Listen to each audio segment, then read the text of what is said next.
I'm going to go ahead and get started and people will just join us as they come. Hi, everybody. Welcome so much for being here today. Welcome to the Structured Literacy Symposium that's brought to you by IDA Arizona in conjunction with Northern Arizona University. I'm Holly Cook. I'm the president of IDA AZ. IDA AZ is a proud branch of the International Dyslexia Association. We're a 501c3 nonprofit organization. We provide trainings, community programs, and resources across the state that empower educators and equip families. We're passionate about raising awareness of dyslexia, promoting research-based interventions, and advocating for the implementation of structured literacy in every classroom. We are so thankful to NAU's Department of Communication Sciences and Disorders and the College of Education for partnering with IDA Arizona to bring us today's session. Please join me in welcoming our presenters, Dr. Tina Chaseley and Professor Heather Caska. Thanks, Holly. Thank you, everyone. We're very excited to be here. Today, we're going to be talking about increasing learner engagement in morphology instruction to improve language and literacy. Today's presentation is in alignment with IDA's Sharpened Vision, Structured Literacy in Every Classroom. So before we get started, this is the QR code. This is going to lead you to a resource folder in the Google Drive. We have a few resources in there already, including a handout of our slides. And I think the link will get dropped into the chat as well. So we'll give you guys a couple of minutes to get that. And then as we discuss throughout the presentation, if there's more resources that we think of that we haven't added, we will add it to this folder and you guys will have access to this. And then before we get started on the presentation, we have a quick poll for you to complete. And Holly, let me know when we're ready to move on from that. Yes, the poll should pop up in your chat box, everybody. Yes, if you go ahead in the chat box and you click view poll, then you can go through and answer those 5 questions for us. That would be very helpful, everybody. Looking good. We're up to 17 responses, a little more than half. All right, the poll is closed. So if you weren't able to access it, that's just fine. We'll let our presenters continue. If you have any questions throughout the presentation, go ahead and type it in the chat and we, the moderators, can help kind of filter your questions to the presenters.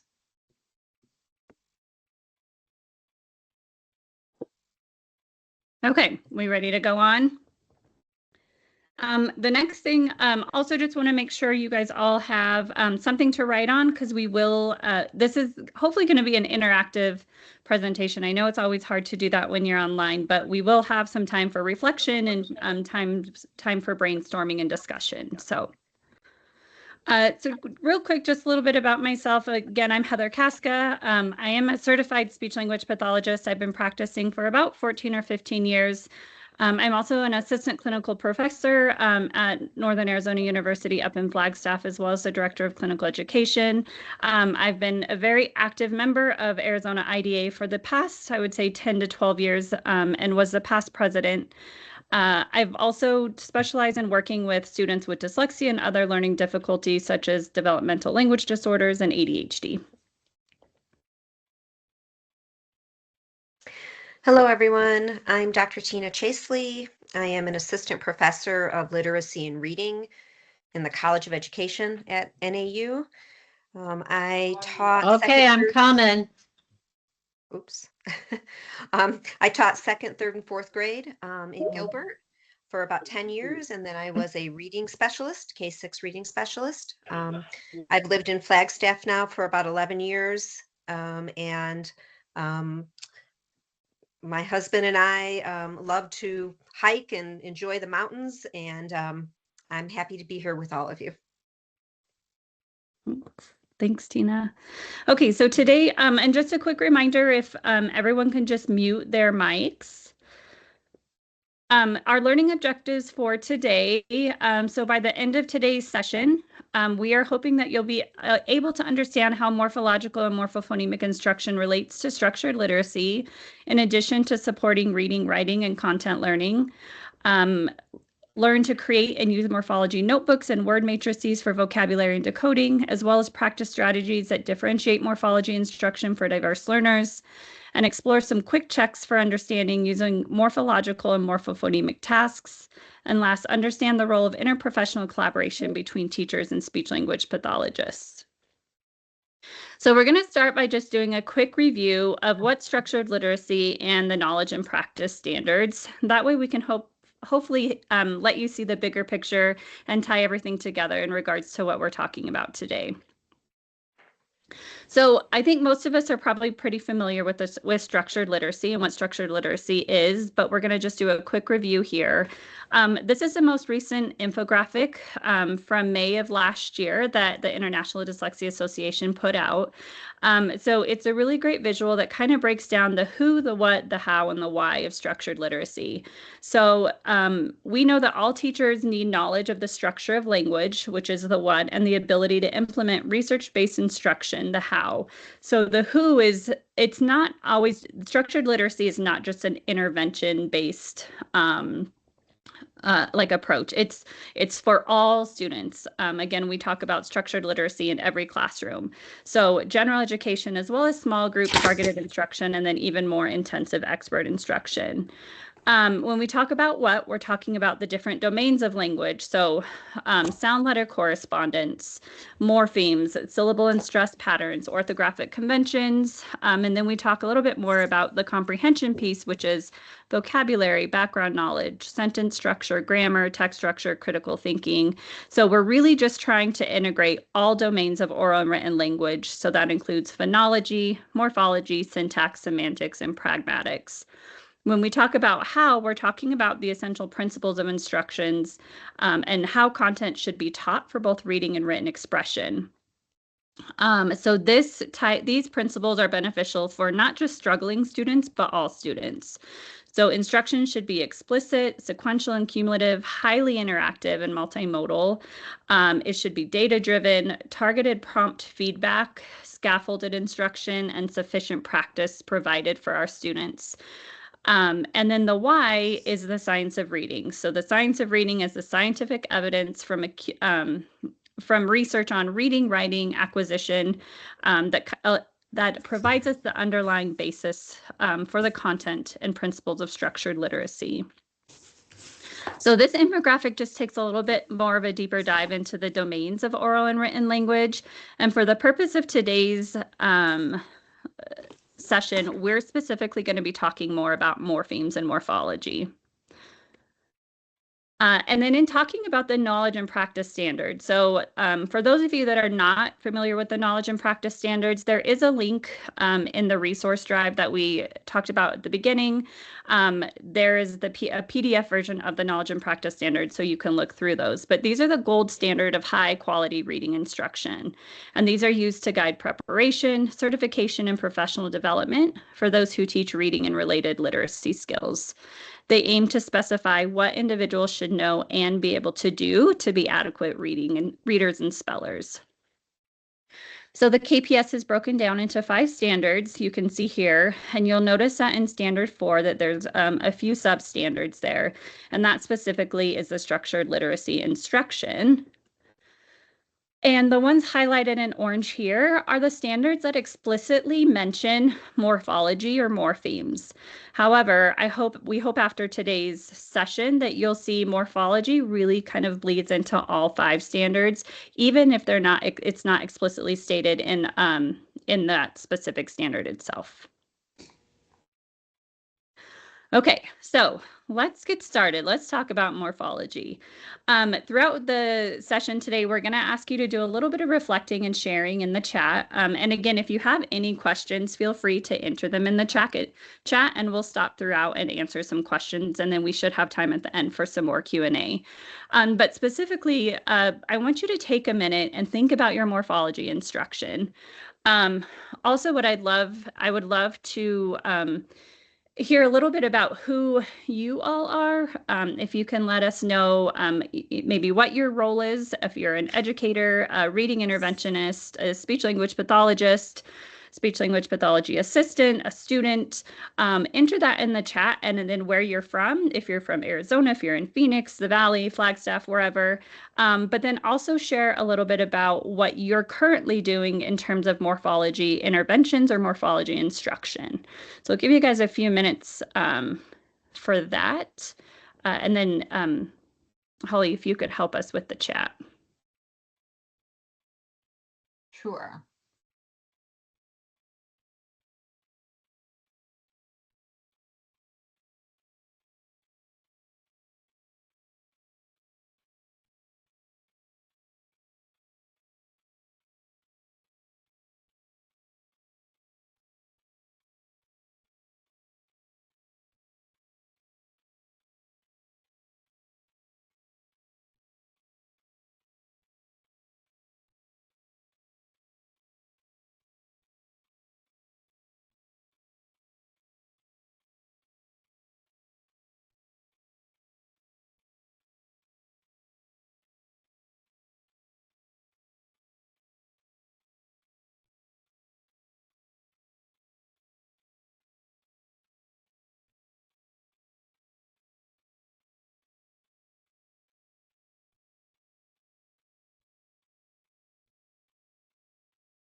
Okay, do we have some comments in the chat? Lots of reading specialists, lots of people from Arizona. We have a friend from Rhode Island, probably Awesome. getting some weather coming. A little bit about morphology. It is very interesting because I'm a reading specialist too, and I think of so often I feel like I'm drudging in short vowels and long vowels, and I don't always think about the morphology as often. And so I think today's presentation is going to be really great for a lot of us. Some NAU students, SLPA.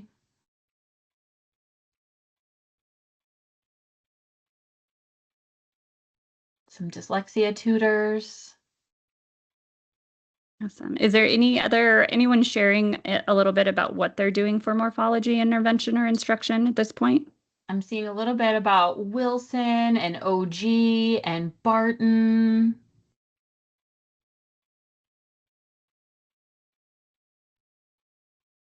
Some SWI, structured word inquiry. Great. NC. Yeah. Okay, well, we'll keep going. Thanks, Holly. I can't see, I was just telling Mary, I can't see the chat. So if you can just help us with the chat, that would be amazing.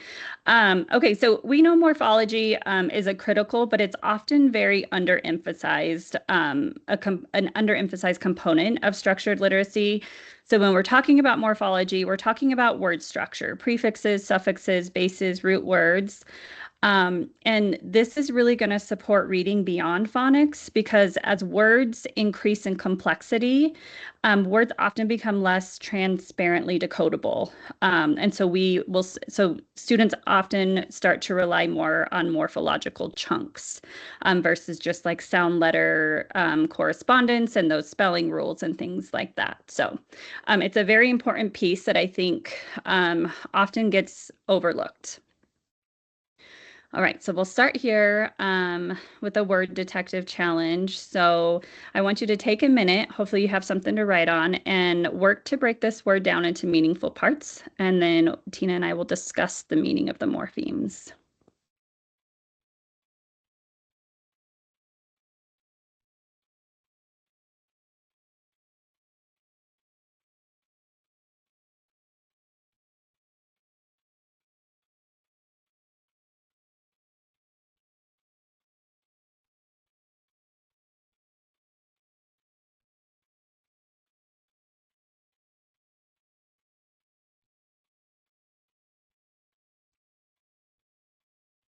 Okay, did everyone have a chance to break this up?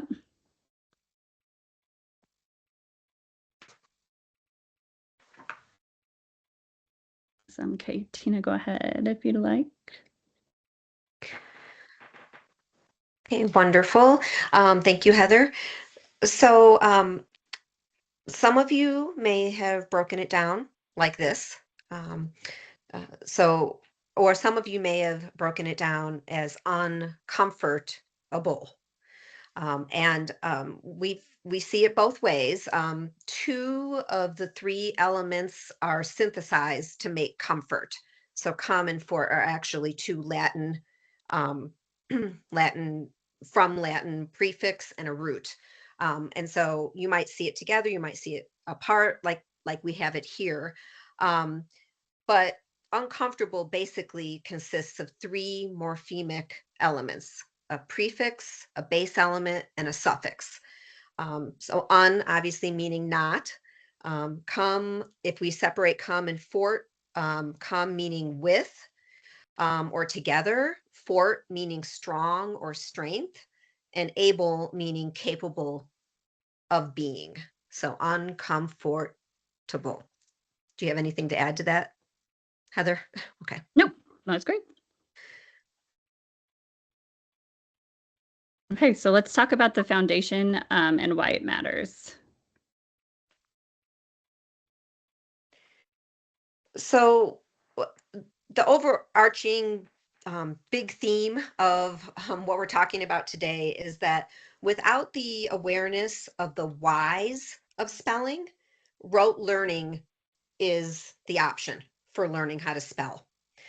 And this can be particularly burdensome to students that are developing literacy skills. So once we're able to see the spelling of English words as part of an integrated, coherent system, spectacular things can happen. So 60% of English words have Greek or Latin roots. Students who understand morphology show 10 to 30% gains in vocabulary. As Heather pointed out when we were talking about the standards, morphology supports decoding, spelling, and comprehension, so it bleeds into everything. And it's critical for English language learners, students with dyslexia, and developing readers.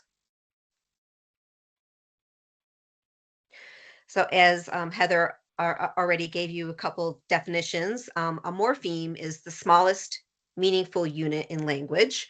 That's one definition. More or less constant meaning associated with more or less constant form. And then my favorite is talking about it as structural elements or components of words.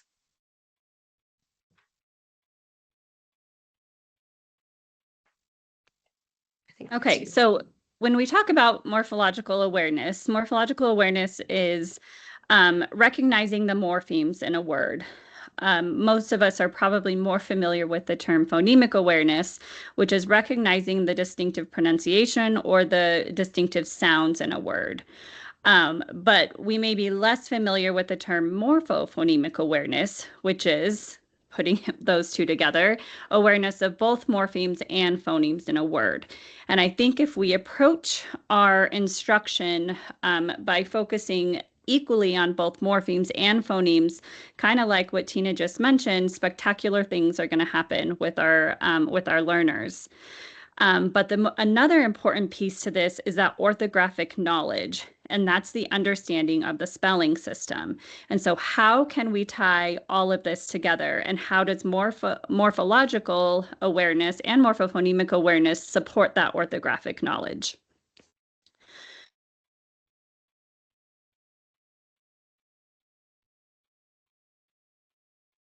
Heather, you muted yourself. Sorry, I know I just saw that. Okay. Thank you. Okay, so we're going to put that into action, and we're going to practice this thought of morphophonemic awareness. So I am going to give you all a list of words to spell.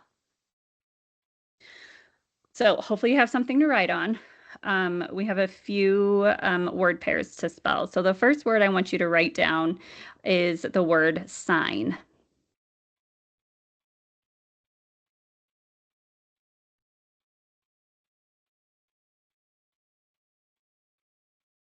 Okay, and the next word I want you to spell is signal.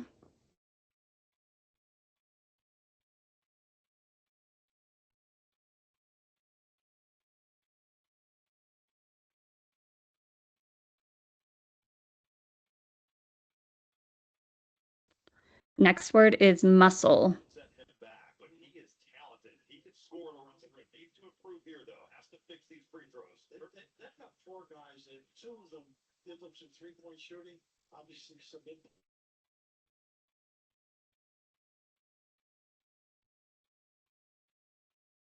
The next word is muscular.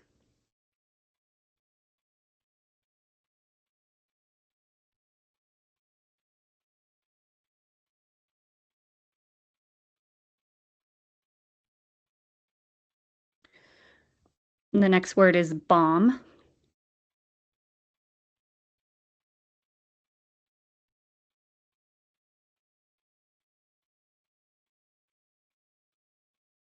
And the next word is bombard.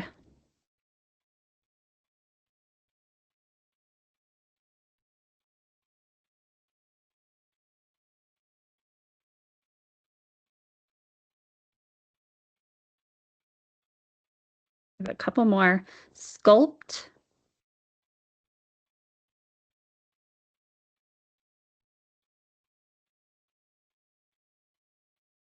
Sculpture.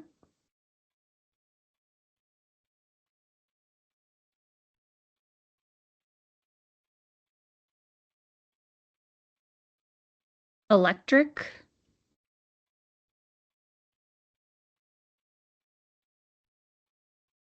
And electricity.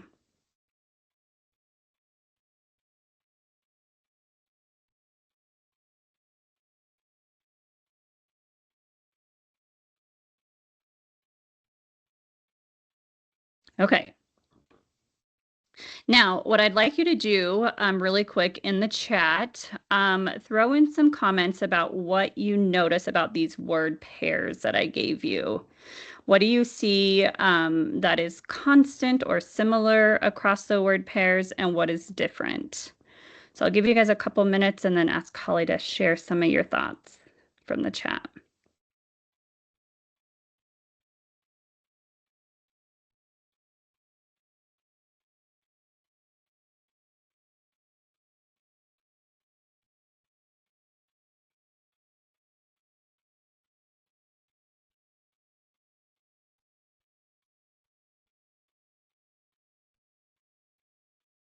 Once a Okay. suffix is added to the base word, it often changes the spelling and the pronunciation of the ending of the word.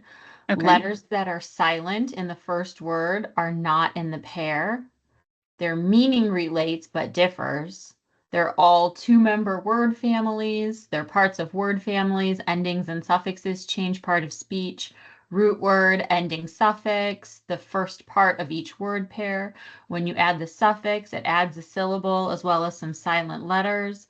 Sometimes a silent letter has a sound when a suffix is added. Such great comments. Yeah, that's all great. So a lot of what I'm hearing is certain letters or sounds go silent. And so what's changing is the sound. So again, the phonemic awareness. But one thing, if you notice, that's staying the same is the visual representation or the spelling. So morphology can really help students make sense of spelling patterns, and because it's going to help with that visual representation of spelling. So if we look at sign and signal, there's a constant morpheme here. So sign, S-I-G-N, S-I-G-N, and signal. The only thing that changes is the pronunciation. So this right here is an example of morphophonemic awareness. You're aware of the constant morpheme, but you're also aware that there's a difference in pronunciation. Same with muscle and muscular. In muscle, we know the C is silent, but in muscular, you're hearing the sound of the C for muscular. So again, you're aware that there is a constant morpheme that stays the same, and it's all of the same letters are present. However, the pronunciation is different. There was another really good connection in the chat about spelling and sound rules. So like when C is, it makes that sound when it's followed by a vowel suffix. Yes. Great. Thanks for pointing that out. So electric and electricity is a good example of that too. So everything that was shared in the chat is all 100% correct. So oftentimes the spelling is going to change. We know that there are some spelling rules regarding the addition of suffixes, which we'll kind of talk about and review later. But what I really want you to pay attention to is that constant morpheme that we're seeing and how the spelling of that constant morpheme stays the same across word families. However, it's the pronunciation that often changes. And so that's what we can use to support the spelling of these more complex word structures for our students. And we're going to keep exploring this a little bit more. Okay, so when we talk about allomorphs, allomorph is just a different phonetic form of a morpheme, so a different pronunciation of a morpheme. Exactly what we were just talking about it. Sometimes it's phonological, so it's related to each other through a predictable phonological pattern. For example, adding like the plural S sound. And sometimes they're not related to each other through a predictable phonological pattern. So pronunciation of morphemes can be influenced by phonological structures that surround the morpheme. So I think the most common one we know is past tense, ed. So past tense ed can make the sound d or ed, depending on the final phoneme of the base word. So if we have the word hunt, ends in a t. If we want to say we did it in the past, I hunted yesterday, that ed is going to say ed. Whereas if we have missed, I missed my bus, ed says t. And then the base word bag, if we add ed, it says d. And so that the pronunciation of your past tense ed depends on the voicing of that final phoneme of the base word, and that's going to determine how you pronounce your ed. Sometimes it's a morphological context, so it depends on the base word and grammatical properties. A good example are those irregular plurals or irregular past tense. And then also it could depend on lexical context. So any form that is not predictable, it can include phonological or morphological context. This QR code brings up a different, like a whole article, an example that talks a little bit more in depth about this. So if you guys want to grab a quick shot of that. But again, that we can put a link to that in the resource folder as well, but then you also have access to the slides. Okay, so now we're going to talk a little bit about morphophonemic awareness, or sorry, yeah, morpheme awareness. All right, everyone, let's think about this. And you likely have experienced this. Oops, let's go back. Okay, so a student is reading the following word aloud, does, and she said do's. How would you approach this? Would you focus on the pronunciation, or is there another option? She noticed the base element do in the written word does, pronouncing the base as do, as in doing. So would you focus on correcting the pronunciation of the word, or would you look at the structure of the word? And this was an example that came from a book called Beneath the Surface of Words, which is an excellent resource about morphology and morphological awareness. But instead of focusing on the pronunciation, we could point out the structure of the word. So maybe something like, wow, you noticed the base in the word. How do we spell the base? D-O. And then ask, do you see a suffix? ES is the suffix. So it's a shift from pronunciation to structure. So a morphological framework helps illuminate that consistent spelling of words takes precedence over the consistent representation of pronunciation. Students learn that related words keep visual similarity to show their grammatical connection. The base morpheme do stays recognizable across its inflected forms. It reinforces that spelling often prioritizes semantic and grammatical relationships over a pure sound to letter correspondence.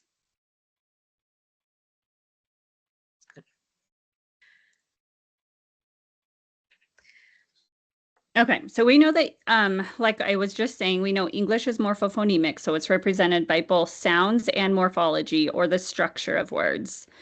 But we need both phonemic and morphological awareness to be able to read and spell accurately and efficiently. So remember this slide, we just talked about this.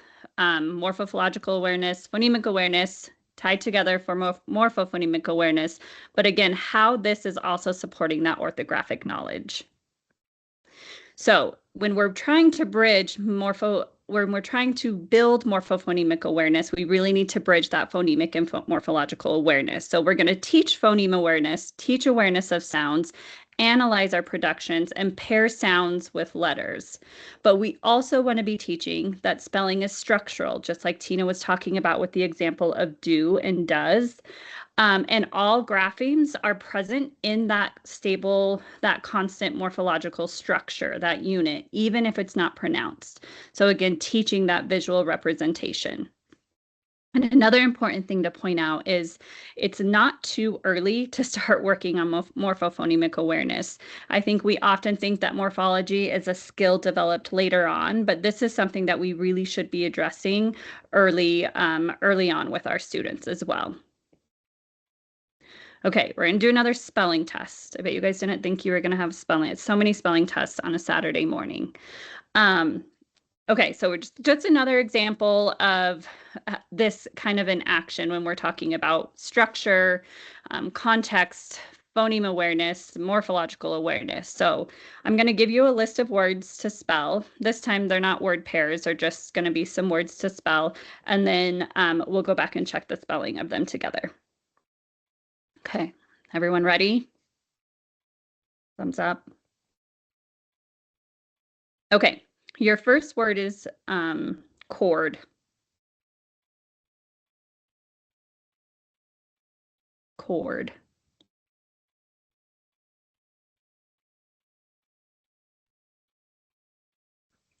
Your next word is lax. Lax.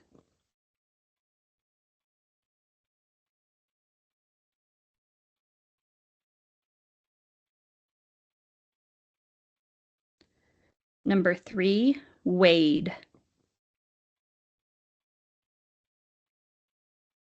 Wade.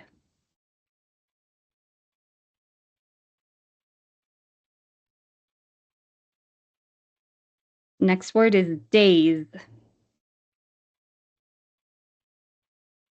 Days.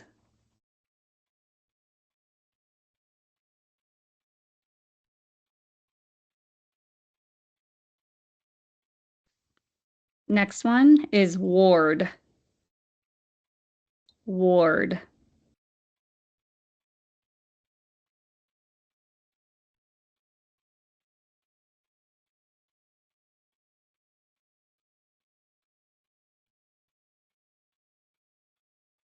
Next one is duct. Duct.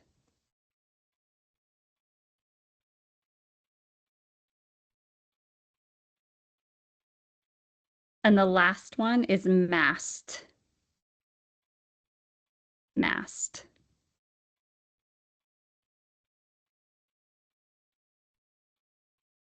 Okay, so now in order to check your spelling, what I'm going to do is I'm going to give you the word again, but this time I'm going to use it in a sentence. Okay, so we're going to go through all the words we just did, and then we're going to open it up for a little bit of discussion, which means mics on type of discussion. Okay, your first word was cord. Mom washed and cored the apple. Cord.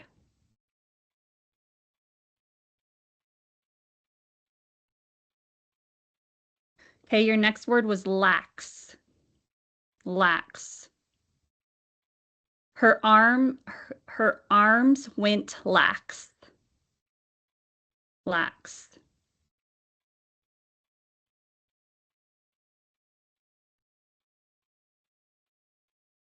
Your next word was wade.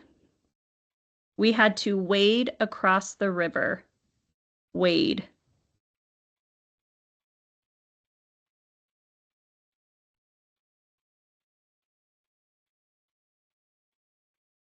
Your next word was daze. He was in a sleepy daze. Daze.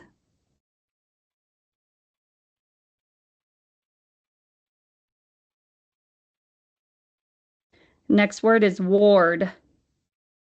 The small states ward against each other. Ward.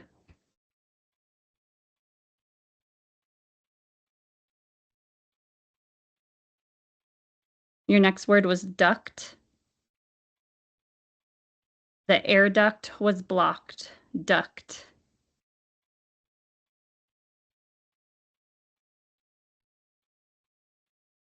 And the last word you had was masked.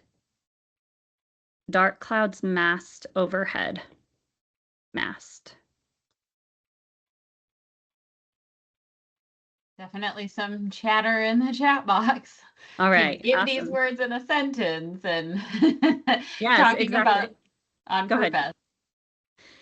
Yes. So obviously what we wanted to kind of represent here is we rely on morphophonemic units to comprehend these homophones. So we need to process both signals of pronunciation and morphological structure. So a lot of times that morphological structure does need the context or the sentence. So anybody want to feel free to take yourself off mute and kind of just share some thoughts about that activity or that task. Kind of how maybe you approached the spelling. Did you, as I gave you the word, did you think, well, there's a couple ways that I could spell this word? Just, I want to hear some thoughts out loud if anyone feels comfortable sharing.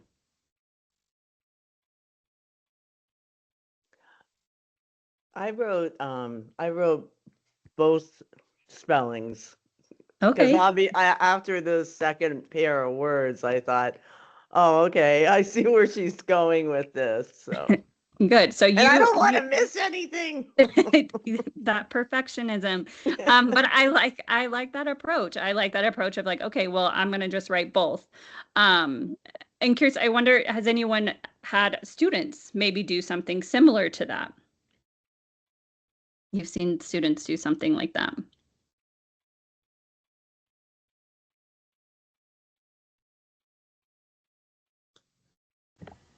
Yes, I have. I've seen students not sure what spelling to use. Yeah, and so again, oftentimes you need that context. You're going to have to rely on some more of that sentence structure to help you be aware of that morphological structure as well. The pronunciation, that phonemic awareness is there, but that morphological structure can really depend on the context of the sentences as well.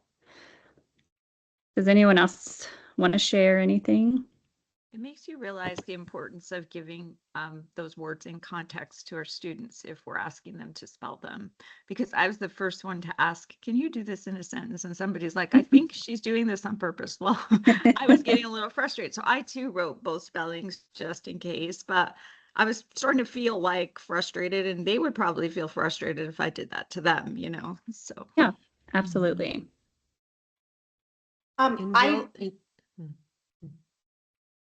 Sorry, go ahead. Didn't mean to interrupt. I just thought when you said duct, my first thought was the DUCT, because my husband's an air conditioning mechanic, so I'm thinking ductwork. I didn't even, the DUCKED never even crossed my mind.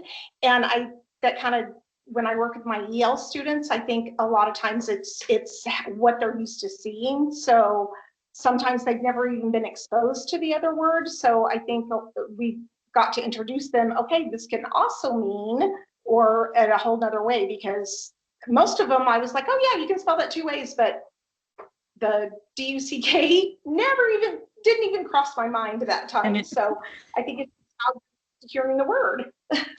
Yeah, absolutely. And that's such a great perspective, because if it's something that you're, a context or something you're more familiar with, then obviously that's where you're going to go first. And something else may not even come to mind, but also goes back to that whole like very explicit teaching and not assuming that our students, know something. So Gail, did you have something?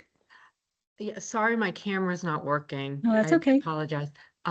It just goes to show like how much reading or language experience we all have to be able to negotiate both these types of spellings in the morning on a Saturday.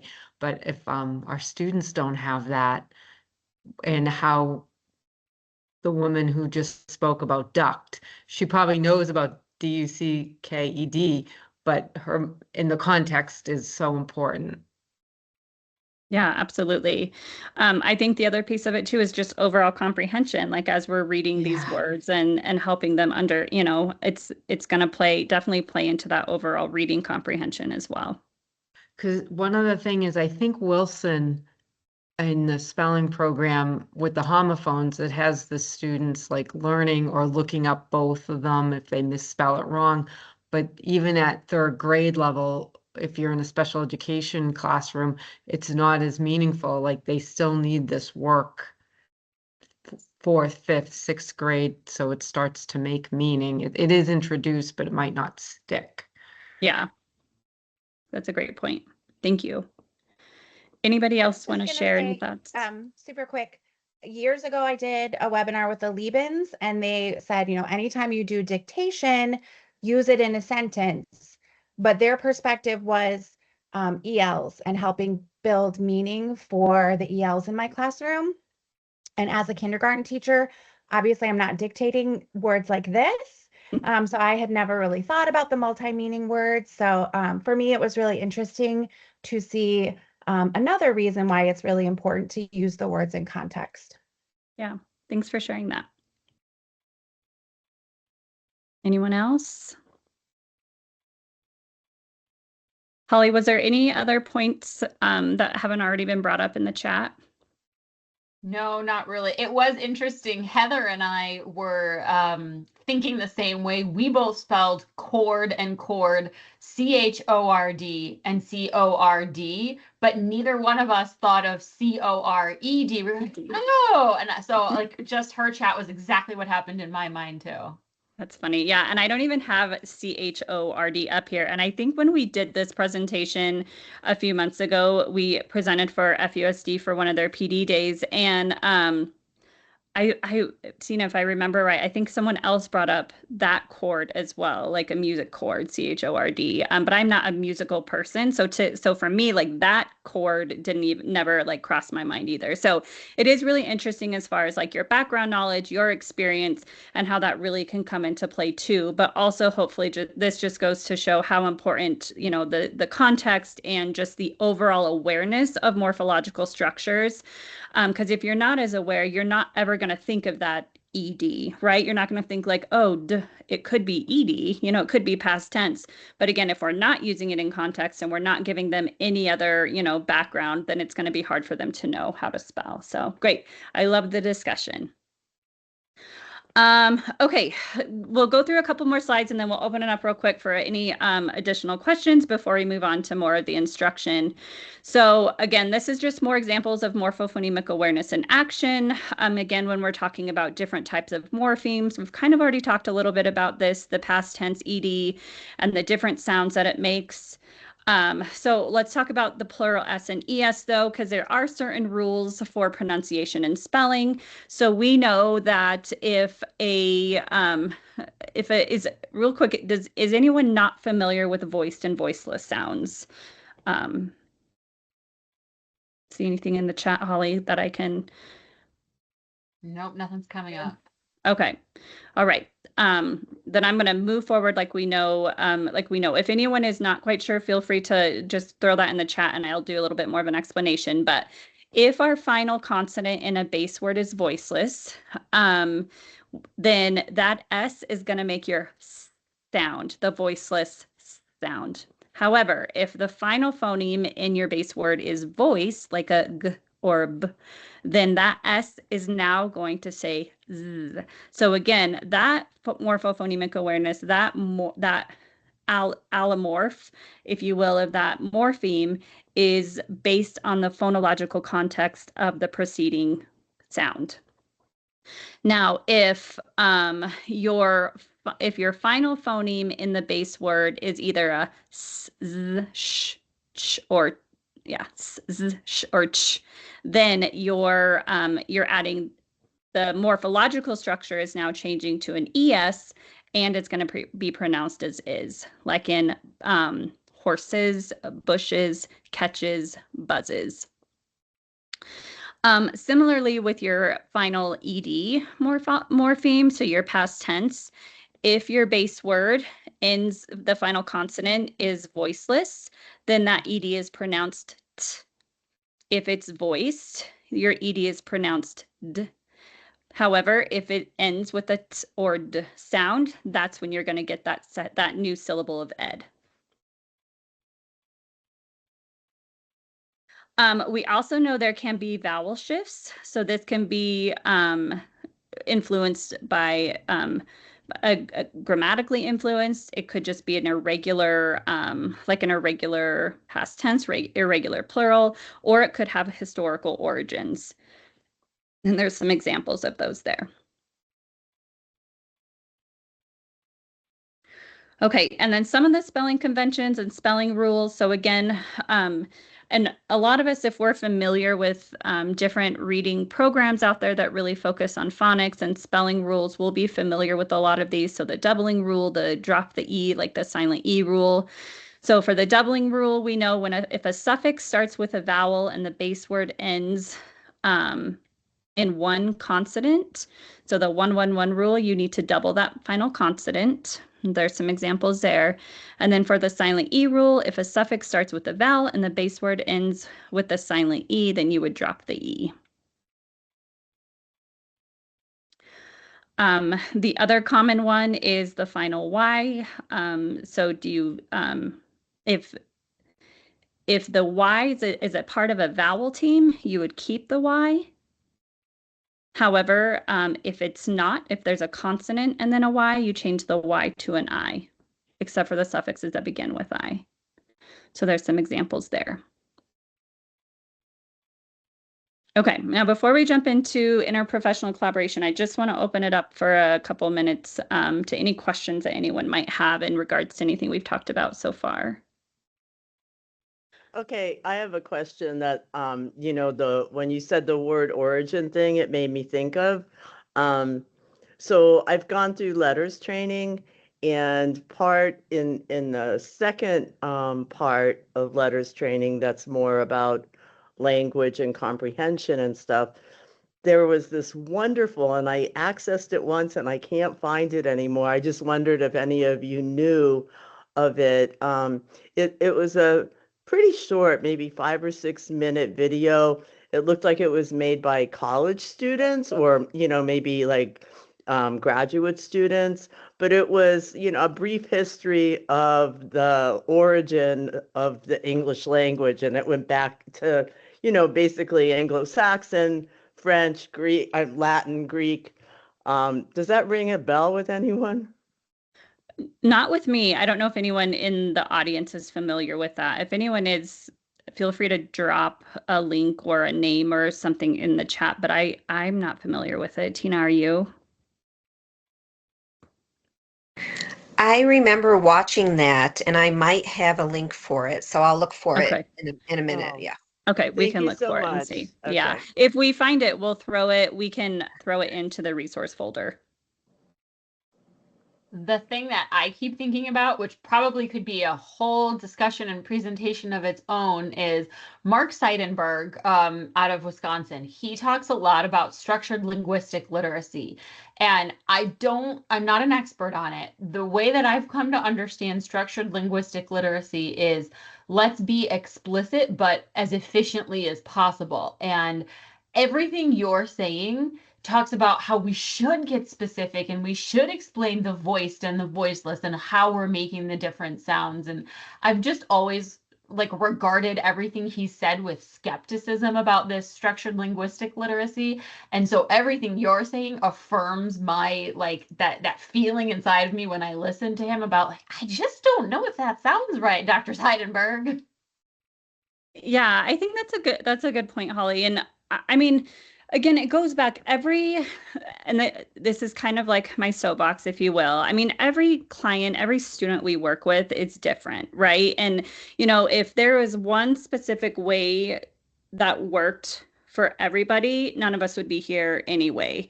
And so some students do need more specific training, and it is helpful. But I have worked with some students when I get too specific, it's too much for them and they do get like really overwhelmed. So I can see how both work, where I know some of my students would benefit much more from a lot more morphology instruction, morphological instruction versus that specific sound letter correspondence and all the spelling rules, because there's a lot of rules. And every time we teach a rule, there's always like, but except for X, Y, and Z, and there's always exceptions, which and some students do great with that, but I've also come across some students where it's too much for them. And so I think coming more from like more of a structural standpoint can also be really beneficial for some of our students. So I think, again, there's a time and a place to be very specific, and then some students may not need as specific of that instruction.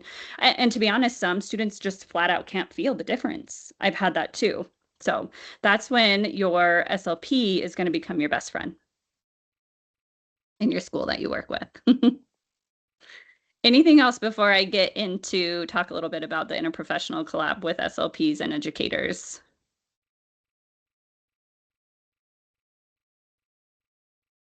No? Okay.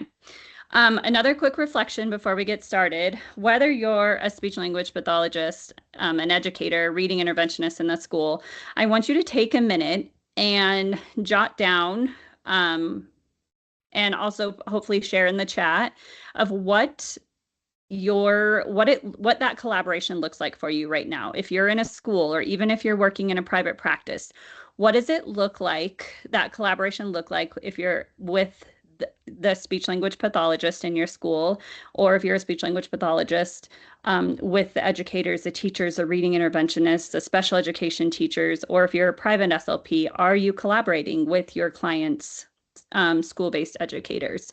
So think about that, and I'm happy. And if you're not, I want to know that too. There is no collaboration. Feel free to share that.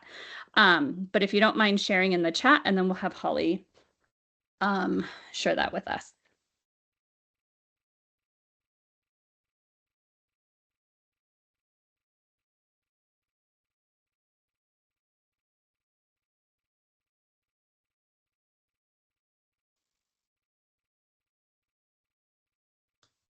All right, things are starting to come in. My reading specialist does not collaborate with me at my school at the moment. I don't have any collaboration with anyone since the students I work with are private in their homes. Private tutoring center, no SLP collab. No collaboration for my son and his IEP addressing dyslexia. No collaboration at my school. As a parent, I've worked with my son's SLP and other reading interventionists for articulation and sound production with lips from Linda Moon Bell. Mm-hmm. Our school has an integrated and pull-out speech team. I think of myself in a public school, and my SLP has such an intense caseload that anytime I say hello to her, I feel guilty. But every once in a while, I will come to her. Like I have a specific student who is struggling so much with differentiation with like that TH versus F versus V. And I say, I don't know what else can I be doing for her? What am I missing? Things like that. There's more coming in the chat. Let's see. SLPs and SLPAs in my school work with English, history, STEM classrooms. As an SLPA, I collaborate with 3 teachers. I have integration in the classroom with them. No collaboration at this time with a rural online learning environment. May begin the NELI program in the near future. I share the Wilson step, including syllable types and high frequency words, but the SLPs don't collaborate, I think due to their giant caseloads. I do collaborate with the classroom teacher, not the SLP. I go to my SLP when I notice articulation or language concerns. She shares resources in regard to my questions. She attends some of my PD opportunities to see things from a different perspective. They give us hints on how to help specific students that we both service, but no formal collaboration. So a lot of similar points being made. Yeah, it sounds like it. And that is definitely something that I think we're used to hearing, and something I'm very passionate about. And obviously why Tina and I are here together is really trying to hopefully help bridge that gap between speech language pathologists and educators, specifically in, in the school systems. I think just in my experience is everyone does tend to work a little bit more siloed still, but the impact we could make if we all figured out, the best way to work together to support these students could be a huge help. I specifically tell my grad students and, speech language pathologists when I work with them that most of the time, we as speech language pathologists are going to be the first ones in contact with these students that may be struggling learners, struggling readers, because they're not going to be we know historically, unfortunately, a lot of these students are not identified until 2nd or 3rd grade, but a lot of these kids are going to be on our caseloads as kindergartners and 1st graders, and even before then. So, and I'm well aware of the enormous caseloads that speech language pathologists are facing in the schools.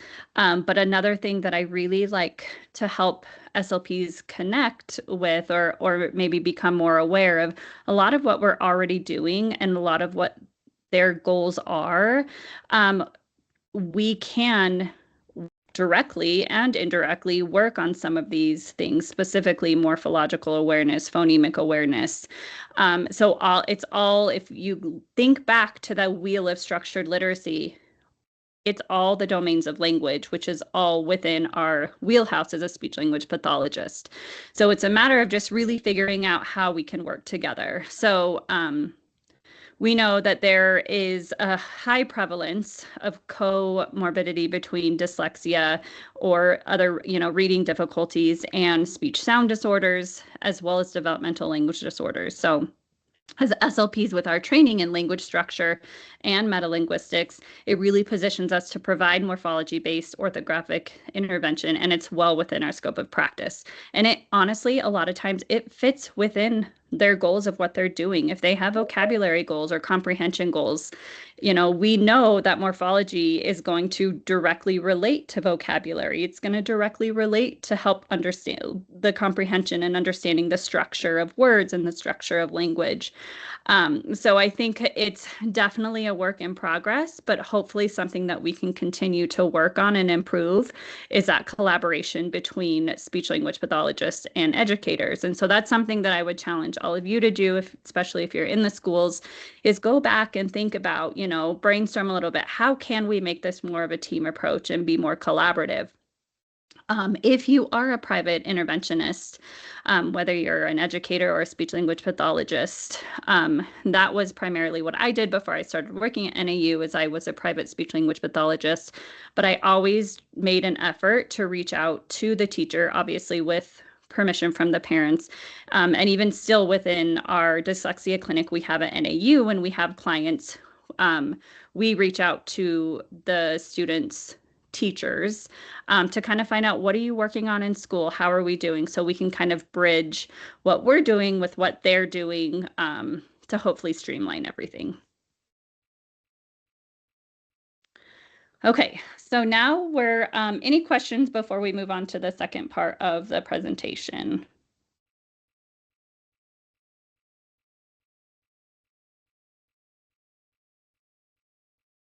Nothing coming through? Nope, nothing. Tina did post in the chat the possible links to the videos that we were talking about. Okay, great. Good. Okay, so we're going to jump in and talk about intervention and hopefully give you some ideas of how to increase engagement within the classroom. And I do feel all of these that we're going to talk about are appropriate for any grade level, and we'll give you some time after each one to kind of brainstorm and come up with some ideas of how you can incorporate this with the grade level that you're working with. Tina, do you want to chat a little bit about word families? So we're going to explore some word family activities. And so if we look at broadly what a word family is, it's a group or collection of words that share a common feature or pattern. So the focal point of the pattern or the feature determines how the words are grouped together. So if we look at respect, inject, protect, and effect, we can't expect students to know these words if the word isn't already in the student's spoken vocabulary. It doesn't help them identify the word. So to enhance spelling and comprehension, we use morphological families, or words that have a common or share a base element. So in respect, inject, protect, and effect, ECT, which is Latin, and it represents to throw or to cover. And so we see like respect would mean to see, to look at or to see. And inject is to throw in. And so we find that focal point of ECT to build our word matrix on. And that's just an example. Great, thank you. So one activity that you can try is sound spelling detective. So to be a sound spelling detective. Another way to look at this is just active word investigation. So we're really trying to investigate and discover these words. So again, we're going to talk about word families. And I think a lot of times when we think of word families, we think of like cat, mat, hat, but we're specifically going to be talking about, like Tina just said, when it comes like morphological word families. This is going to help. We already did something similar to this earlier when I had you guys spell those first sets of word pairs. So we want to discover spelling patterns. So again, looking for those constant morphological units, but then identify pronunciation differences. So you can create lists showing, different pronunciations that have the same morphological units and things similar to that. So if you look at these three word family lists here, this first one over here on the left, what is our common, or what's our constant morphological unit you see in this one? Go ahead and you can either unmute yourself and say it, put it in the chat.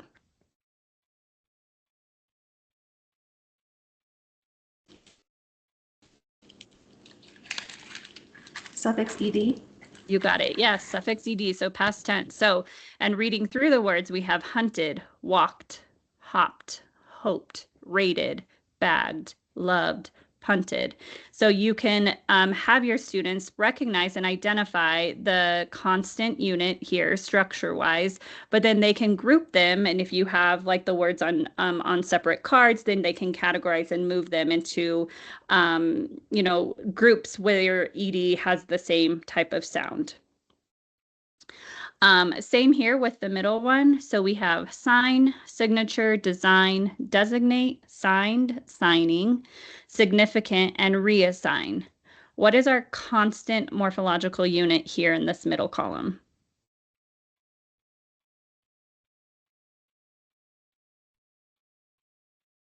A lot of people in the chat are typing the word sign, Perfect. base word. Yeah, so it's the base word. And so again, just identifying, and you can point out here that the visual representation, the spelling of that base word is staying the same in all of the words. However, yes, the pronunciation does change. So then same thing, you can have them categorize and group these words into the different pronunciations of sign. And then last, we have prediction, dictation, predict, diction, dictate, contradict, predictable, verdict, and dictionary. What's your constant morphological unit in this column?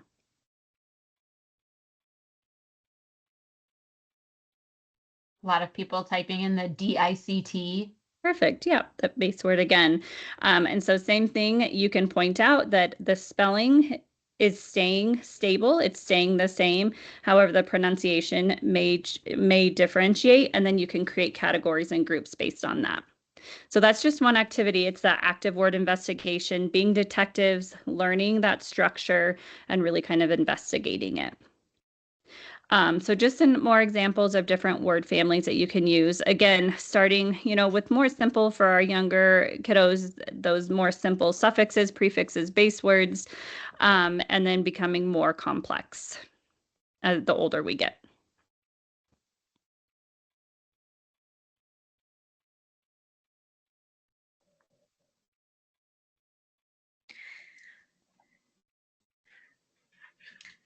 So we're going to practice a morphophonemic word sort.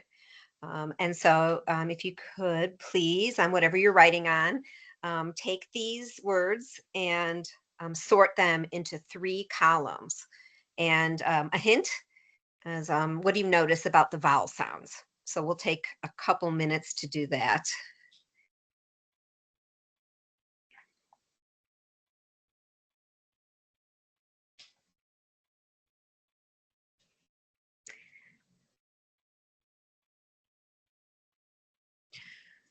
When you're done, if you would like to, in the chat, put the the headings for the 3 columns. How did you sort them?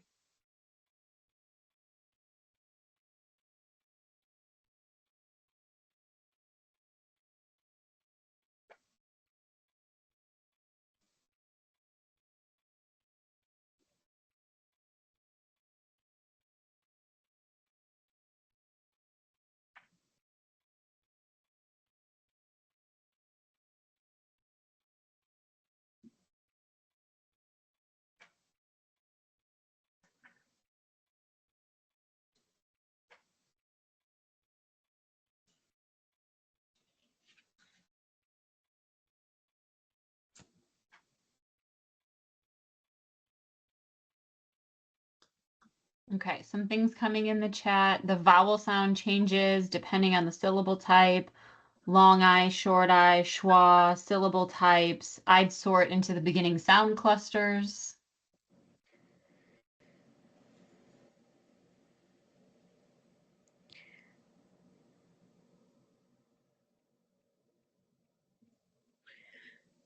Just maybe take another 30 seconds and then we can talk about it.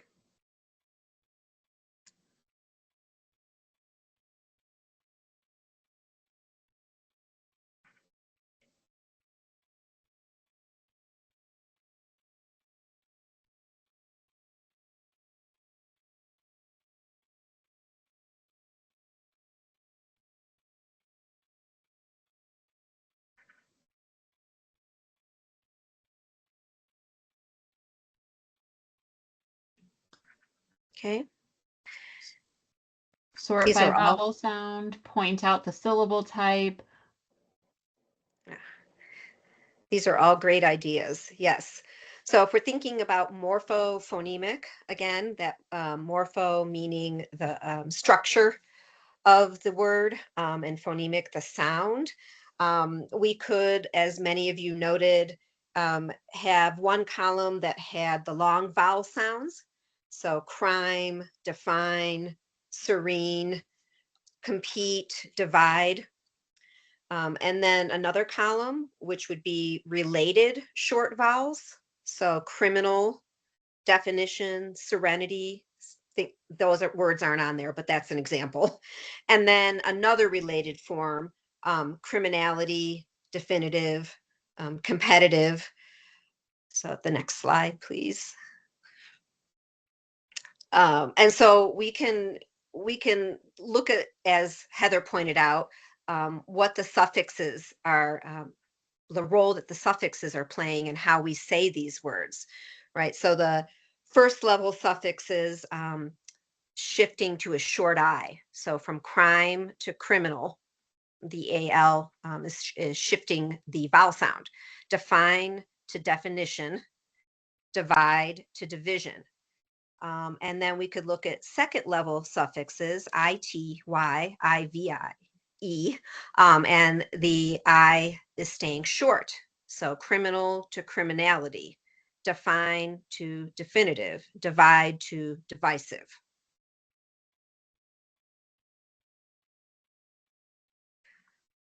So the teaching around this, the spelling of the morphemes stay the same. the base morpheme, right? So that would be where we would begin. And then when we add suffixes, the long vowel sound shortens. Sometimes the spelling stays the same, like in define, in definitive. Well, define and definitive, you're still dropping the E. And sometimes a silent E is dropped. So once the vowel becomes short, it usually stays short in further related words. And this is just a way to help students recognize morphophonemic word families, even when the pronunciation is changing. Right? So it's demonstrating the principle that spelling preserves meaning relationships over sound relationships.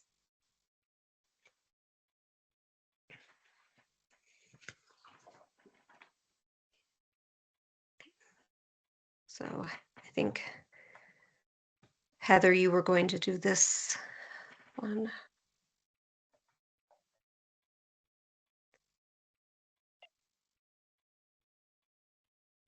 Okay. So you can start with a familiar example by writing a word, like a word family on the board. And so this is similar to kind of what we've done earlier is what do you notice about how these words sound and how they're spelled and then what they mean? And then just guide them to see that the G is silent sometimes, but pronounced in other times. Yet the spelling is going to stay consistent. Helping them understand that the patterns help you read and spell these harder words and more complex words because you can connect them like within this word family. And so it's also going to help you really figure out the meaning. So you're tying in the morphology, the phonemic awareness, you're tying in the spelling for the orthographic awareness, but now we're also talking semantically how you're tying in meanings of words. And so this kind of just goes back to the KPS standards where I was saying, hopefully you'll start to see that even though not every single standard specifically mentions morphology or morphemes, morphology is really building into all of these areas. You can also model the sort, so provide category headers based on your focus. What do we want them to focus on? And then think aloud as you place 2 or 3 word columns. So again, just doing a lot of modeling of these activities. They can work in pairs to sort remaining words, and then just asking, why did you put those words together? What kind of patterns are you noticing? I think starting with really simple, even if you're working with older kids, starting with more simple morphological structures to kind of model that example is going to be really helpful. Okay, any questions before we move on to morphological notebooks?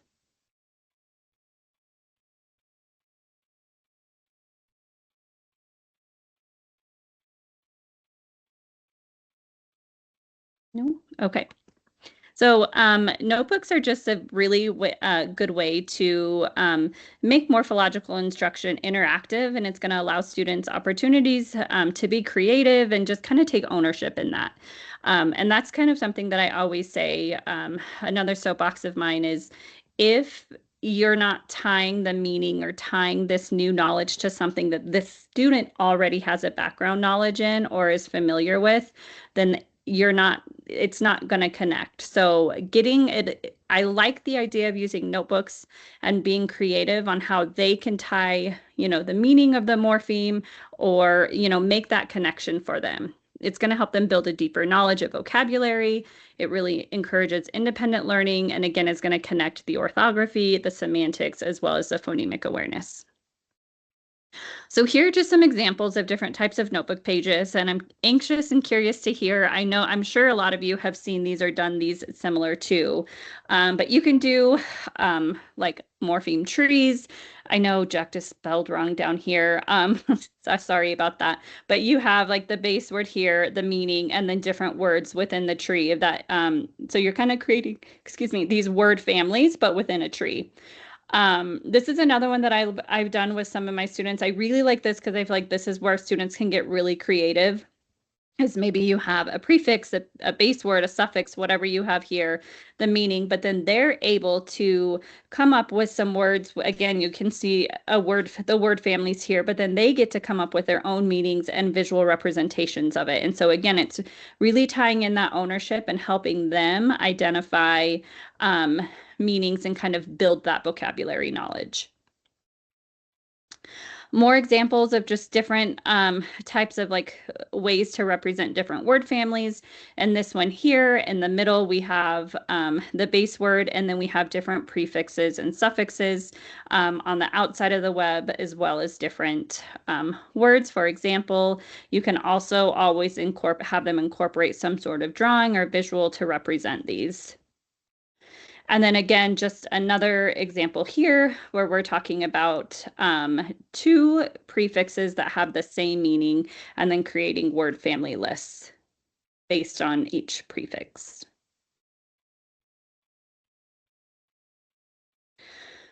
Okay, so what I'd like you guys to do is choose 3 or 4 morphemes from your grade level.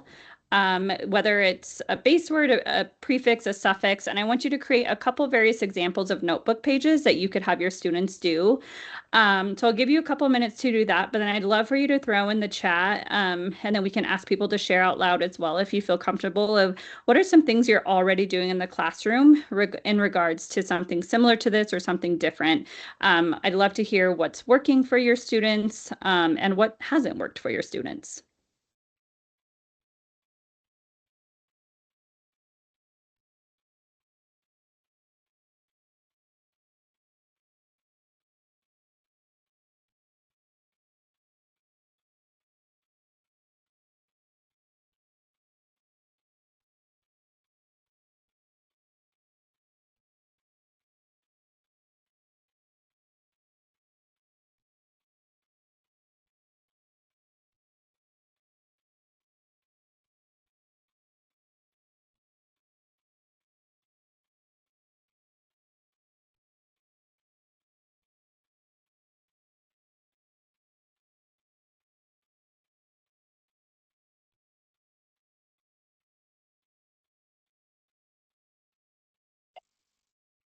Okay, does anyone feel comfortable sharing some things that you are already doing in your classroom or during your intervention sessions?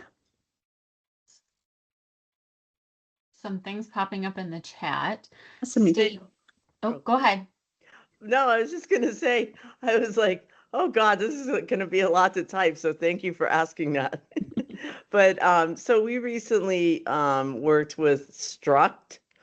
And so I've started having them with my 4th and 5th graders. My babies we work with S and ED and ING, but so we brainstormed a bunch of words. They came up with all the words they could think of with Struct, and I wrote them on the whiteboard, and then I have to walk away so I can shut up.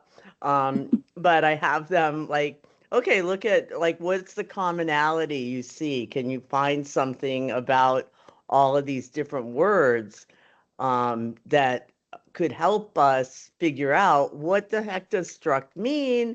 And then they come up, and they argue. They get really heated with each other about it. And then, with them, I already know what it means, obviously, but we look it up, and they get super jazzed because most of the time they come pretty close to nailing it. And the few kids that I had last year that I have again this year, they remember the morphemes from last year, and they're like, oh, that means, to build or, whatever. So that's it. I love that. Thank you for sharing. And I think the key thing you said there, one of the main things that stood out is they remember, is that whatever that activity was for them, whatever part of that activity really helped them to, to help that information stick. And so they're building and retaining new knowledge. So that's awesome. Anyone else? There's lots of good stuff in the chat, but if anybody wants to speak, go ahead and do that first before I start reading.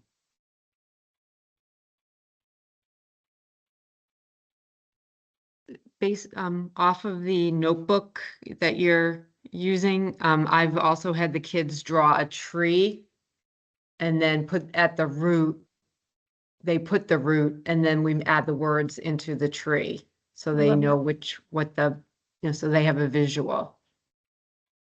I love that. I think anytime you can make something visual and then again, just giving them ownership of that visual and the drawing itself is really helpful. Thanks, Gail. Stations with experiences also help build the background for students to hook on to. So tract, tractor, retract, extract, traction, can pull and retract rubber bands, roll toy trucks over Play-Doh to see the traction marks. Oh, lots of multisensory stuff. I love it. I love that. Overlay, color bottom of tennis shoes to get traction prints. I teach morphemes that align to the syllable type and spelling pattern I am teaching. I teach morphemes, but the lessons are presented instead of self-generated or investigative by the student. The latter would create long-term thinking. Morpheme and meaning, quick sketch. We practice spelling using syllable frames and the word elements fit nicely in them. We've used color pool noodles cut and labeled with different roots, prefixes, suffixes, build and combine different words, act out the meanings. You can string them together and change them out. Introducing too many at once is a sure way for things not to go well. Yes. Morpheme flashcards, notebook pages with meaning, pictures, sentence uses, so many really cool things. Thank you everybody for sharing. I've got great ideas. I love that. I love the multi-sensory. I love the tractors with the Play-Doh and all of that. I think that's wonderful. Good. All right. Talk about matrices.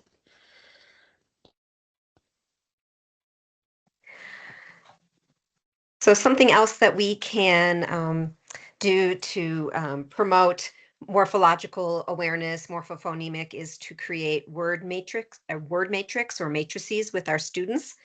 But before we look at those, I wanted to just preview some of the definitions that are important as we're looking at a matrix and creating a matrix. And so the first one is the differentiation between a root and a base. So a root is usually derived from Latin or Greek, and it conveys a basic meaning, but it doesn't always function as a complete meaningful word in English.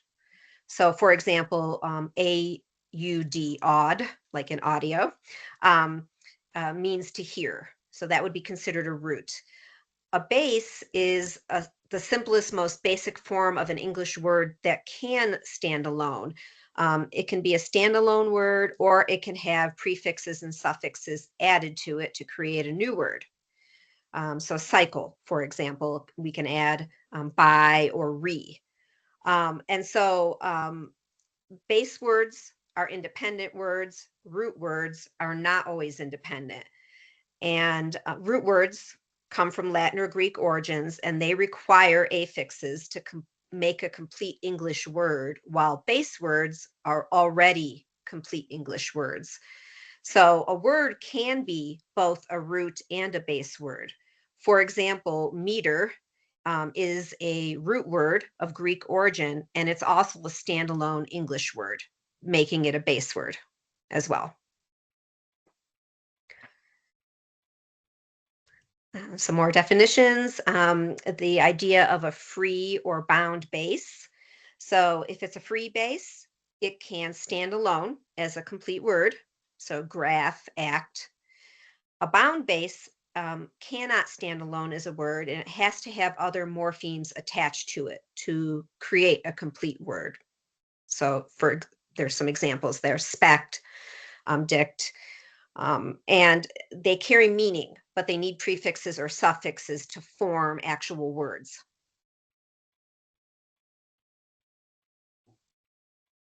And then derivational versus inflectional, and those are the affixes that we attach to bases.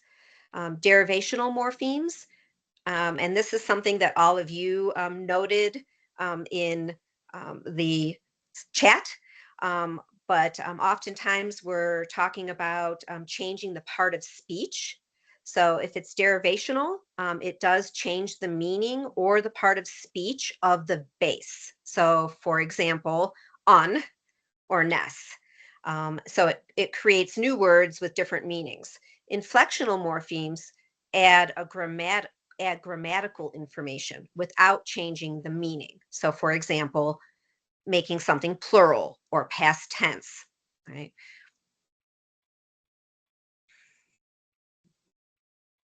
And then we've got a prefix added to the beginning of a base or a root word, an inflectional suffix added to the end of the word, but it doesn't change the part of speech, and a derivational suffix added to the end of the word, and it marks the part of speech.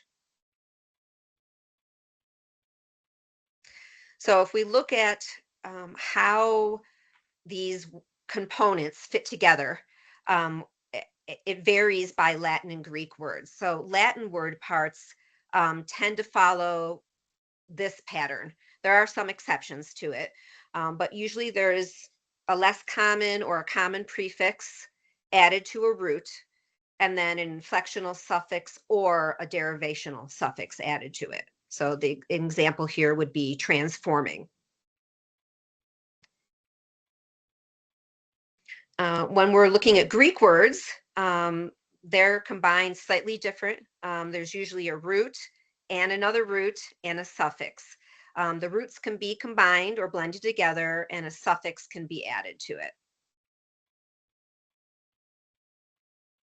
So we're going to watch a short video on how to use a word matrix, and then we're going to look at a couple of examples.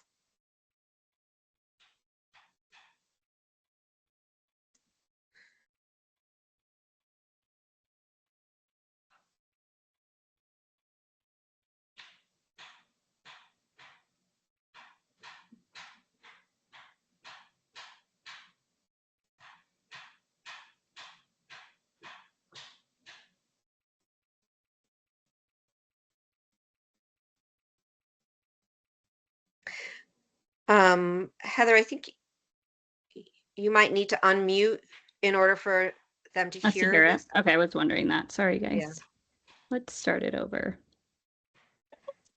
Welcome to a brief introduction to using a word matrix. Once you've had some time to explore word families and word sums with your students, you may want to take the next step and introduce them to a word matrix. To read a word matrix, we move from left to right. You will notice here in the middle that SIGN is our base, and it is bolded. Any base words are bolded inside of a word matrix. If this base happens to be part of a compound word, then the other base word that a compound word makes up of would be included in the matrix, and it would also be bolded. To read the word matrix, we move from left to right. You are not required to select from each column, but you cannot skip a column in the sequence, and you can't miss the base. We only use one element from a column at a time, and we cannot cross a horizontal line in the matrix. So I can't shop from up here and then from down here in the matrix. I have to make sure that I am not crossing the horizontal line. You'll notice as you start to begin to build and work with matrices that some elements, such as the prefix RE and the prefix RE, are listed more than once in the matrix in order to maintain the integrity of not crossing the horizontal line. When you're working with a matrix with your students, you want to ensure that no matter which words your students build, that they are able to actually define or use them in a sentence in a meaningful way. Using this matrix, a student might develop the following word sums. SIGN plus S is rewritten as SIGNS, signs. AS plus SIGN is rewritten as ASSIGN, a sign. I'm going to skip down to the fourth one in this list to illustrate why it's important that we read aloud the base when we're building word sums. SIGN plus AL is rewritten as SIGNAL, signal. So we have a pronunciation change happening there from the base, how we would expect to say it, and to the new word that has been produced with the addition of the suffix. So it's really important that we try to avoid elements that can cause confusion. And one of those is saying the word as a base as opposed to just saying its letters. You will notice that you can have multiple prefixes. You might end up with multiple suffixes. And the challenge here for your students is to think of how many words they can build in a word family using a word matrix.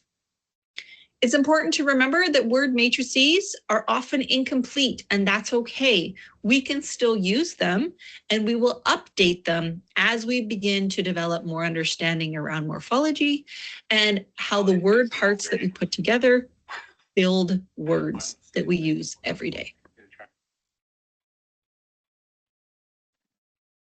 Okay. Okay. So I think in the video they pointed out that their word matrix is often incomplete, and I think that's really important. I would develop these with my fourth grade students, and I was learning a lot of the time right along with them as we were creating these, and we would find more ways to combine the different elements together to make new words. We would find ways to add prefixes and suffixes. And so these matrices can grow and they can become huge. And it's a really great way to build vocabulary. So explaining the components and the basics of using the word matrix is really important, as she was explaining how to use it, and that they're read from left to right, and not every word needs to include a morpheme for each of the columns. Assigning a base, or have students choose a base and write it in the middle of the box along with the meaning. That was one thing that was missing from this matrix. Something else that I would ask my students to do is to draw pictures if it helped them to remember the meaning. And so that's something else you could do. Be sure to tell your students that the base word must be used in every one of the words that they create. And then brainstorming together all the prefixes and suffixes and writing them in the boxes and discussing the meaning as you are including them in the matrix. And modeling, combining the affixes with bases to create as many words as you can, discussing the meaning of each one of the new words based on the morphemes that were used to create the word. And then after creating words, integrate the dictionary or other learning strategies and tools to confirm the word's definition, and then using it in original sentences and in their own writing, like returning to their writer's notebook, and using those as they're writing, as they're spelling. And it just builds vocabulary and morphophonemic awareness, as they pointed out in the video. How the pronunciation will change, and yet we know what the word components, the structure of the word, we know the meaning of it.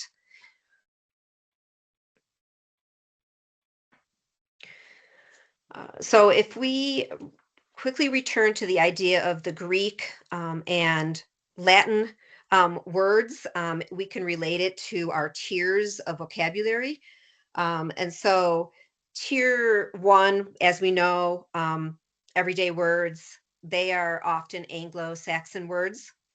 When we get to tier 2, many of them are of Latin origin.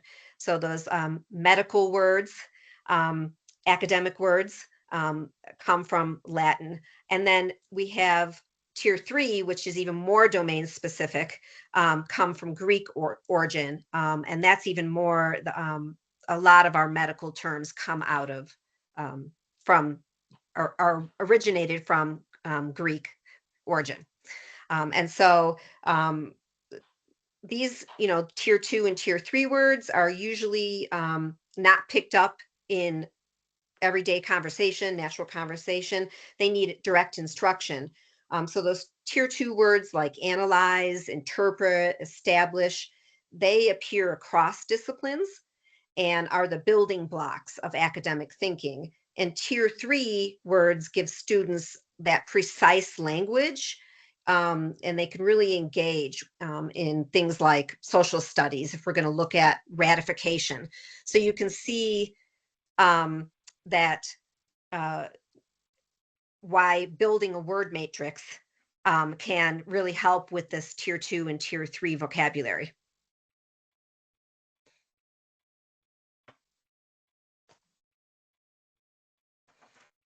So we have some examples. A more simple word matrix for younger students. And we take a simple word like hope.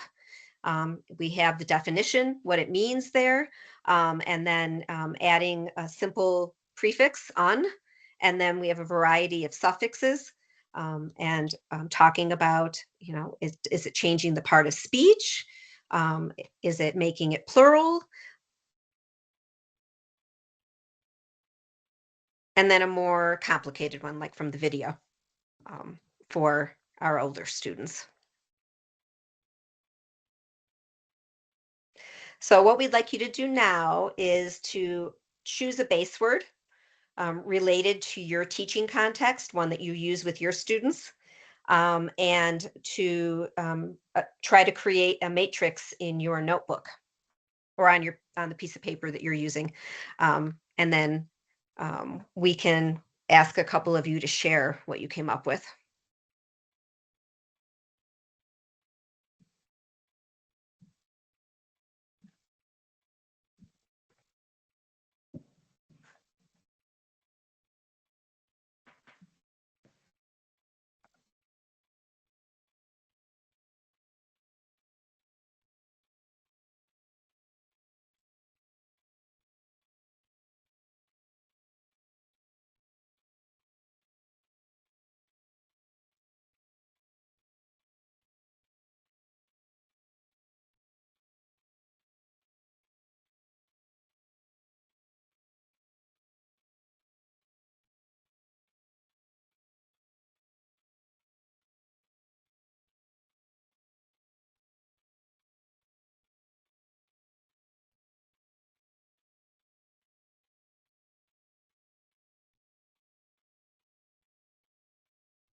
Did anyone want to share?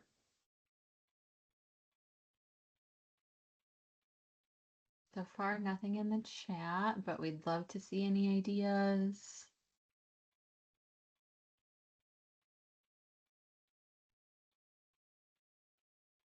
I put together the word, the root port. So I put trans for all my prefixes. I have trans, re, m, x, and d. And then for my suffixes, I had ant, and shun. But when I look at the word portion, because like port means to carry, I think about the transparency of that root, and like a portion doesn't know, like like if you're going to import something, you're going to carry it in, or export, you're going to carry it out. But when I think about the word portion, you're going to like portion out something or make it smaller. I'm trying to think of how it's not like clear cut, the transparency in that word, just for conversation's sake. Yeah, that's a good point. And I think that's something I also struggle with. Go ahead, Tina. No, I was going to say, I mean, those are the conversations that that you have in the classroom or with your students as you're building this, right? It's not always clear how that base or root meaning relates to the whole word, because they are Greek and Latin. So, but I think that those are great conversations to have in the classroom as you're building things together and you're discovering new words, which is really, I think, the beauty of making these with your students, is because students start to recognize the patterns independently and tackle those unfamiliar words with confidence. They start, as they're reading, oh my gosh, there's spect. I see spect. And I can figure out what this word means because I see that as a component of this word. So they're looking at the word structure and able to break it apart, which is really beneficial for them. Yeah. Thanks for sharing. I think it's also really fun. There are so many times that, you come up, you understand what the Latin root is and what it means. And then you have to be willing to like be ignorant with your students at the same time, because sometimes you really have to stretch it out to come up with like, how the hell does this work? And I think like, if I were a new teacher, it would be really hard for me. Like at this point, I'm totally willing to be like, I don't know, let's go check with GP, let's go do that. But it's such a fun and engaging way of learning for both me, and one of the fun things I have started to do is I make connections. I don't know if anybody plays connections. I'm sure probably most of us do, but I've started to make connection games, boards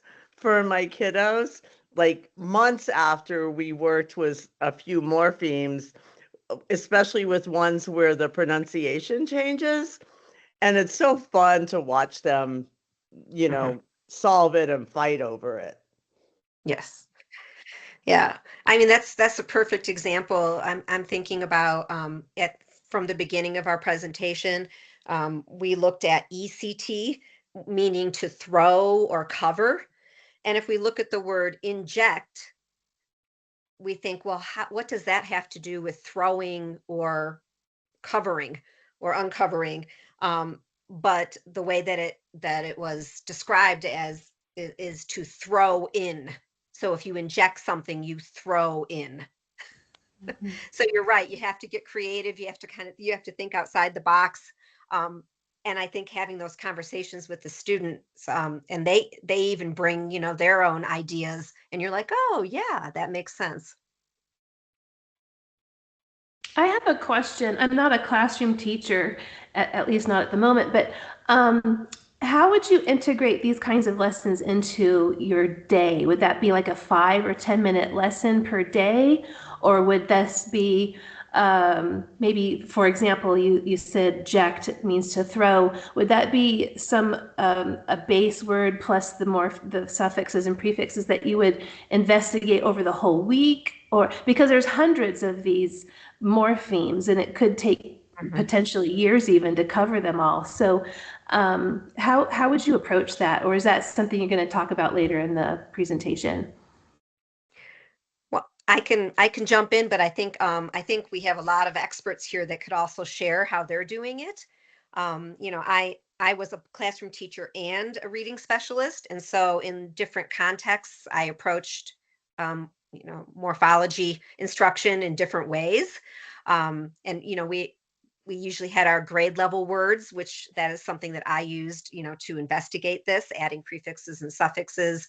I did it in small groups, one-on-one, during my ELA block, but also during social studies and science, because so many of these words, tier 2 and tier 3 words, are great to use a matrix with. So I'd love to hear from everyone else about how they are integrating morphology instruction or something like this, the trees or something from the notebooks that Heather showed, or a matrix.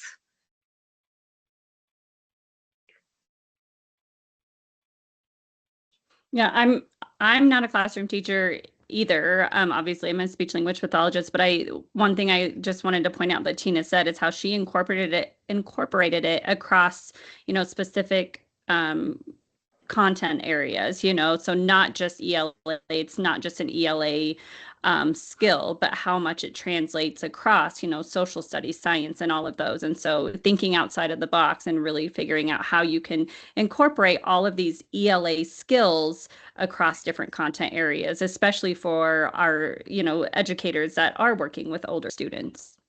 Yeah, it'd be great if teachers from different subject areas can incorporate this exercise in their lessons.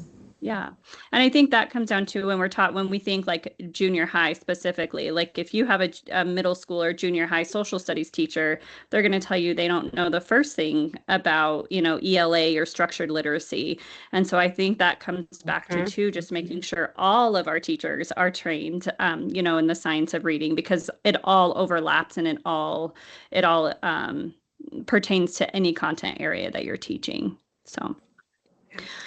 When we presented this for FUSD, we had a Spanish teacher in our group, and I was asking him how he could use this, and he said with cognates, which I thought was an interesting idea. So there's a lot of applications, I think. Yeah, I agree. We're going to run through the last few slides just because we're almost out of time, and I want to give us time. We have one more quick poll at the end, and then any other questions that we have. But as far as quick formative assessments, these are tasks that are just low stake, and they're fun, engaging activities that can fit into any lesson, but it's going to help you gauge student understanding of morphemes. And it's going to provide you as the educator that real-time feedback, and then help you adjust instruction as needed. So there's lots of different ideas here, morpheme sorts, a lot of things that we've kind of already talked about, creating word chains, predicting meanings, finding morphophonemic pattern recognition, doing those sound spelling connections. Those are just a few extra ideas. Here's some examples of different word chains, different activities that you can use to just kind of get a quick understanding of what your students are understanding. If I can pop in there, Heather. Yeah, absolutely. I placed a resource in the Google Drive that they're free, like this is an example, some free activities, I'm trying to remember what the name of it is. I'll go back and look in the drive, but it has a lot of these ideas and a lot of these boards already made for you. So thank you. As far as differential planning for your students, when we think of our different types of learners, we have beginner learners. So again, just starting with those more common prefixes, English language learners, using visual representations, cognate connections, and explicit morphophonemic pattern instruction. For our more advanced learners, exploring multiple morpheme combinations at etymology, and then complex sound shifts. And for our developing readers, lots of multisensory color coding, manipulating pieces, and simplifying morphophonemic examples. So as far as closing and next steps, Tina, do you want to chat a little bit about that? Sure. So our key takeaways from this is that morphology and morphophonemic awareness work together. So understanding meaning and sound spelling patterns gives students complete word knowledge. And morphophonemic awareness explains irregular spellings. So many spellings make sense when you understand that they preserve the meaning relationships. Starting small, even 5 minutes of morphology work daily can make a difference for students.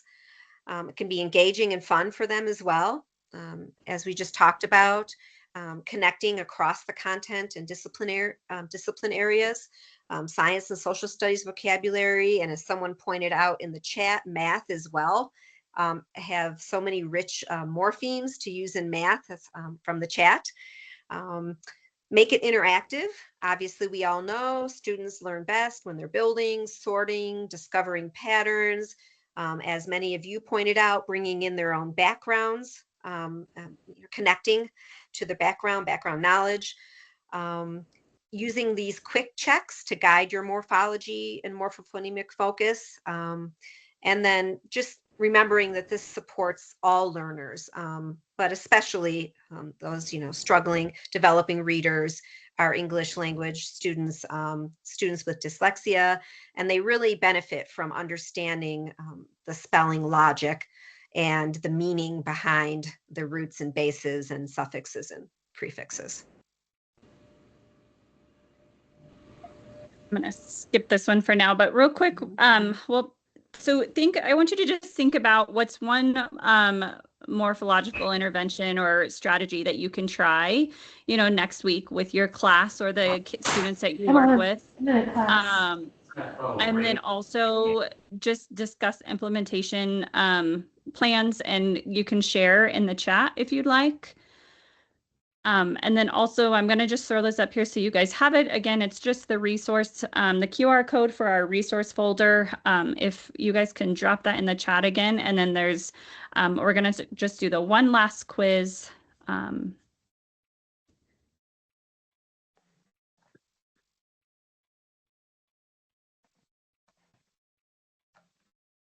Yes, check the chat in the next couple of minutes. There's going to be a post test coming up, just so that we can keep track of what you learned just anonymously. Here we go.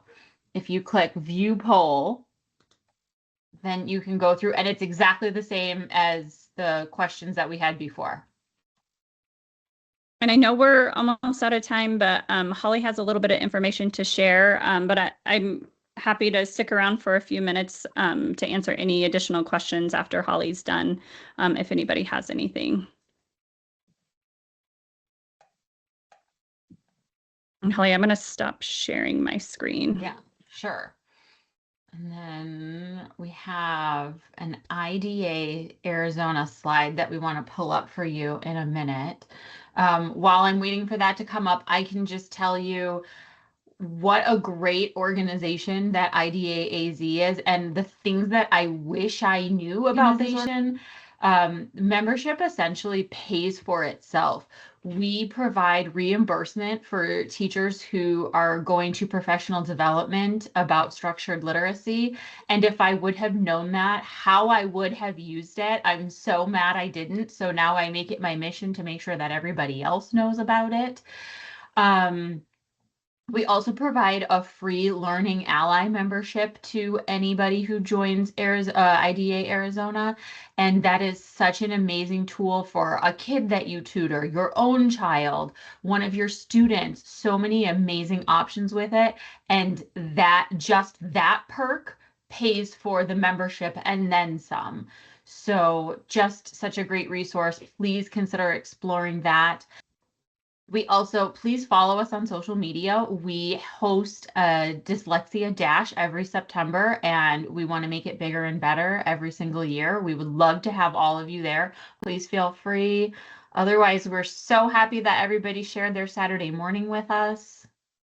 And thank you for being here today.